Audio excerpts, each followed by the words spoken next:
This is update for November 5, 2022, day 255 of the war, end of the date update.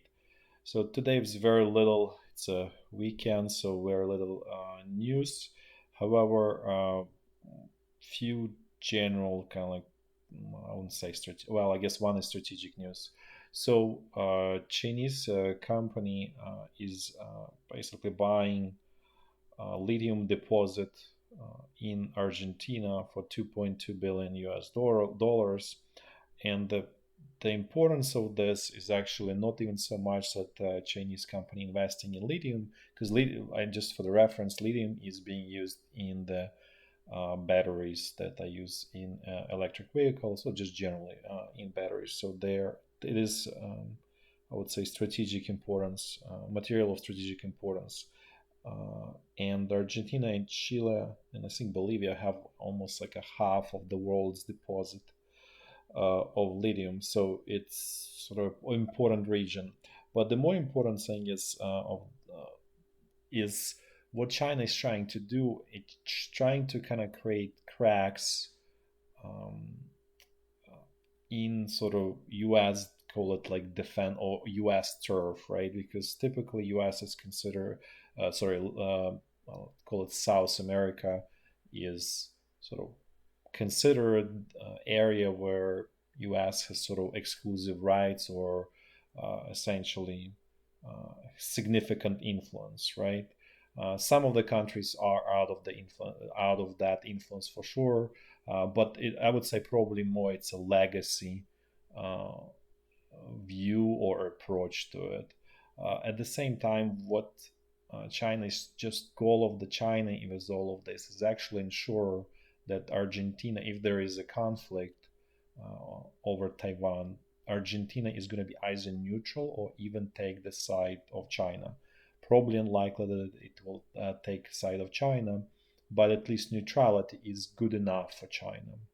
And for that reason, so I got um, some of the comments from the viewers about yesterday's video when I was saying that China is slowly, increasing its support in sort of Southeast Asia or Southern Asia. I don't know if that's a better word. Specifically, like Cambodia, um, Vietnam, all of those countries, and also Pakistan. And the comment from the viewer was, okay, you know, in many of those countries, people really hate Chinese, but that's not the point. The point is that China ensures political quietness or neutrality or even support. Probably no, you know, I can sort of say yes, maybe no support, but neutrality is good enough that China understands sort of limitations, and they understand that if Vietnam was long-standing enemy for 1,000 years of China, they're not going to turn into brothers and sisters and the best friend, but neutrality is good enough. And that's all because all China wants is that it's not going to get backstabbed through those territories by the West, right? So they want to sort of like rock solid rear that through which they cannot be attacked, and that's all they want. You know they fully realize sort of limitations of what's possible. And also another point related to this is nobody ever fully prepared for the war when they go to the war. Like even for example Russia, when Russia invaded Ukraine, it wasn't fully it was far from prepared, let's put this way. But they decided to throw everything they had regardless of their level of preparedness. Yeah, they prepared, they made huge progress since invasion of Georgia in 2008. um, and Georgia is a former Soviet republic in Caucasus Mountains. So again, they improved their military quite substantially, but it's as this war shows, there's a lot of failings, right? There's a lot of problems there, and there are more problems than sort of solution than the problems that they solved.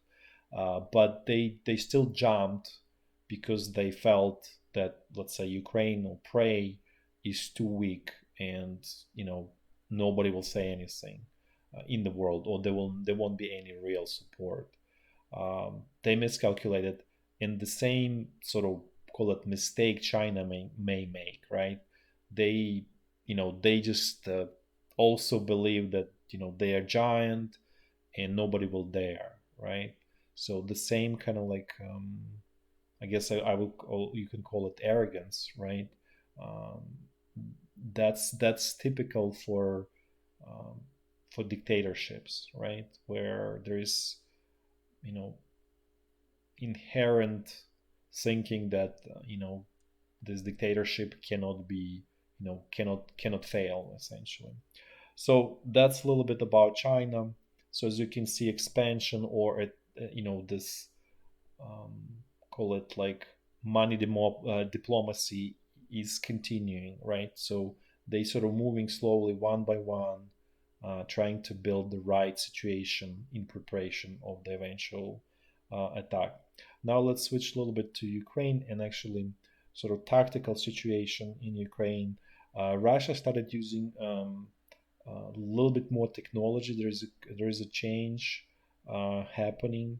So what Russian military is using now is, everybody knows Arlan 10. I explained how it works several times, I think in July and May of this year, and why it's important, why it's sort of excellent tool for the task that Ukraine doesn't have match, and I would dare to say that West doesn't have, as a whole, doesn't have a match for it. So what they did, they actually I would say modified it. So there is now Arlan 30. What it has, it actually has as a payload laser beam, and so Orlan 30 is flying, and pointing that laser beam at the target, let's say Ukrainian tank or Ukrainian artillery piece, and then Russian artillery actually shoots. They have more sort of technologically advanced shell. It's called Krasnopol. It's from Soviet Union. It's, well, I would say it's not super technologically advanced, but for the Soviet Union that didn't have anything, this was sort of step forward. So it was developed in the 80s in the Soviet Union, and what it does, it hits target, but basically the laser beam reflects from the target, and this shell captures that reflection and sort of basically drives itself at that target. And so essentially this is kind of like Soviet version of the precision artillery shells. Russia has very few of those, but they decided to pull them out from their inventory and started using, and they've been using them recently quite actively on the front line, and inflicted quite a bit of painful losses to Ukrainian equipment. So this is just kind of like new development that's observing on the front line. In terms of energy infrastructure attacks by Russian military, there was no significant attacks, so everything is relatively quiet. The system is half dead, but still managing to survive, at least for now. Um, if it gets colder, if, let's say, Russia doesn't continue these attacks, it gets colder, there is not small chance that the system will fall apart into, as I said, islands. But hopefully not. But the system is totally on its last sort of legs. Also, there is update on the Zaporizhya nuclear power station. Looks like it was reconnected again back to Ukrainian power grid. Very unclear sort of situation how that happened, and how Russian side allowed that to happen, because they would not do it without some kind of concession. So that's the only question. What is the concession they're getting in return for that? Unclear about it. Now let's actually do a walk through the front line, see what's going on there in a clockwise fashion, as we always do, starting from very north. So the situation along the state border is pretty quiet, so no major artillery attacks there. Now let's jump to the North Luhansk front line. Things here, in a way, somewhat similar. Futile Ukrainian attacks against the Russian defensive positions that end so far in nowhere. And I spoke yesterday about the tactical approach of the Russian troops, how they build defenses. That was from Kherson Bridgehead, the typical defenses there. Uh, Probably something very similar is being used here in North Luhansk front line. So as you can see, there's big challenge, big problem for Ukrainian troops overcoming such defenses. In some ways, it's almost useless to even launch all of these attacks because it's a waste of resources that doesn't lead to anything unless there is a organizational change in Ukrainian troops and skill set, sort of upgrade and sort of in different strategy.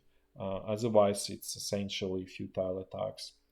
Now let's move south. Let's see what's going on North Donbass front line where Wagner mercenaries operating. So they continuing sort of their attacks all across the front line here. Obviously, the main points are Bakhmut, Soledar, and area south of Bakhmut. So as you can see, they were pretty active, trying to advance south of Bakhmut. They also attacked in the sort of most southern section of the front line. At the same time, there was a little bit new Ukrainian troops trying to counterattack. In the end, status quo remained. Neither side sort of gained or lost anything at this point. Now let's look at central Donbass front line. Things here are also very typical, the same. Attacks out of the salient north of Avdiivka, out of Pisky salient. Futile attacks, Russian attacks in Marinka. The same is true in around Novomikhailivka, and then also in Pavlika they completely bogged down, and actually not even that, but at this point, if you remember, I was explaining that Vuhledar is on a high ground, so you have excellent observability for long distance, for let's say 30, 40 kilometers. And Pavlika is kind of like right in depression under it. So what happens is even Russian troops manage to kind of get themselves into Pavlivka. Now they are being sort of destroyed there and by Ukrainian artillery, and from Russian sources there are very heavy losses there. So basically, it's they got something that's sort of burning their pocket, and eventually they probably will be driven out of it, just because they're going to be sustaining extremely high losses for for nothing essentially.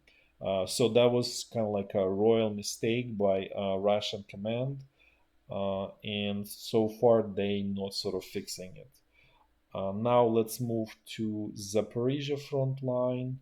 Things here are quiet as always. Oh, sorry, I forgot to remove this air. This is there's no attacks here by Ukrainian troops, so this is just incorrect. So I apologize for that. But otherwise, Zaporizhya front line is quiet. Now let's move to Kherson bridgehead. Things here also quiet. Russian sources report that Ukrainian command is moving forces to sort of here near Mykolaiv, sort of probably with the idea of more like frontal attack towards Kherson, which is terrible idea. And in general, it's a terrible idea right now for Ukrainian troops to attack.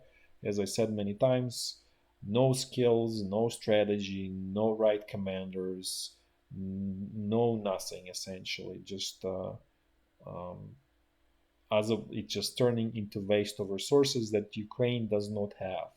Right? We spoke many times. I spoke many times that um, Ukraine is, I think, what, 3.5 times smaller than Russia, just from like human resources, right? So the only way to win in this war for Ukraine is actually to be more efficient, better.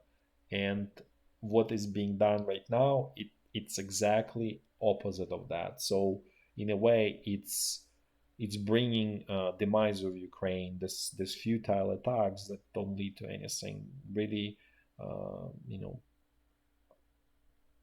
undermine Ukraine ability to continue defend itself. Then there are no new reports about HIMARS attacks against the Russian sort of supply lines. They probably happening, but because it's sort of quiet, I would assume that there is not much pain for the Russian side right now. So they getting some supplies. They're not perfect, as I said. At this point, there's it looks like it's getting towards shortage of even like boats and everything. um, but nevertheless they still hold on to this bridgehead. uh, the sort of prediction remains the same. This bridgehead will be lost by the Russian troops the way it goes, just a question of time.